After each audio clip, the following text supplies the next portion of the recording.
যে ওল সিদ্ধ হয়ে গেছে, আলু দিয়ে ওল সিদ্ধ হয়ে গেছে। একে ডিম ভেজে নিচ্ছি, আলু দিয়ে ওল দিয়ে ডিম দিয়ে রান্না করবো বলে। এই যে ডিমটা উল্টে নিয়েছি ভাজ করে, দুটো ডিম ভেজে নিয়েছি, সরিষার তেল দিয়ে দিয়েছি।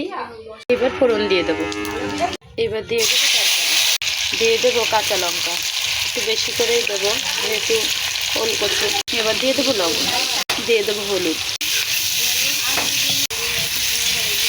ভালো করে ভেজে নেব। দেখো ভাজা ভাজা হয়ে গেছে। এসে গরম জল করতে দিয়েছিলাম, সেটাই দিয়ে দেবো। জিরে গরম মশলা একসঙ্গে বেটে রেখেছিলাম, সেটা এখন দিয়ে দেবো। এগুলো পিস পিস করে কেটে নেব, কেটে নিয়ে একে একে দিয়ে দেবো ভিতরে।